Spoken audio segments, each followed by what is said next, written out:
In this lesson, we are going to explore how to add an angle mate between this U-bracket and this assembly.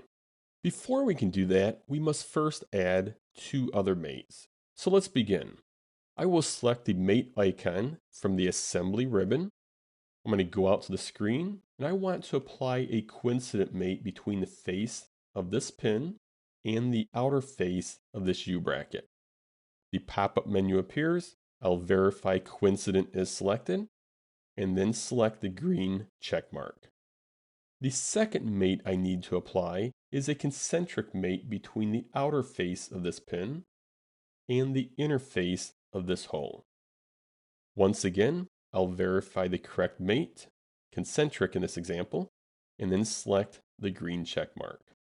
Now I am going to tap the F key on the keyboard to fit the model to the screen. I'll hold down the left mouse button on top of this U-bracket and rotate it into the approximate location. Let's go ahead and fit it to the screen again. Now we're ready to apply the angle mate. I want to apply a 45-degree angle mate between the top surface of this square block and the top face of this U-bracket. Notice the pop-up menu appears and it defaults to parallel. I am going to change it to angle.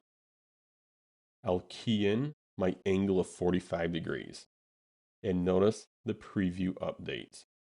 Now if that 45 degrees was not in the correct direction that you desired, we do have a flip dimension button. So if I select the flip dimension button, notice it flips it in the opposite direction. We also have something called a flip mate alignment. If I select the flip mate alignment, notice it flips it in a downward direction. And then if I unselect the flip dimension, we then have a fourth direction. So we have four possibilities for this 45-degree angle mate. The one you see on the screen, followed by this one, followed by this one, and last, this one here. So this is the results I was looking for. I am going to select the green check mark. I will roll the model.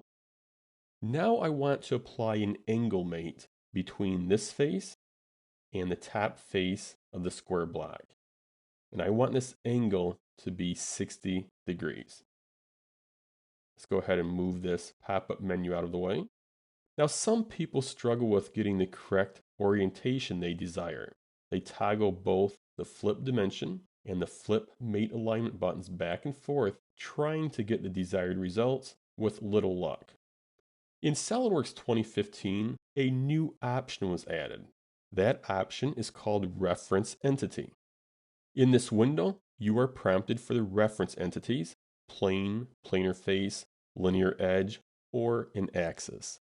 If you are not sure what to select for the reference entity, we do have a button for Autofill Reference Entity.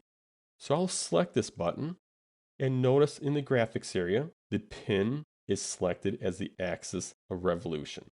And then we have four quadrants here. Now, which quadrant do you want the angle of 60 degrees to be based on?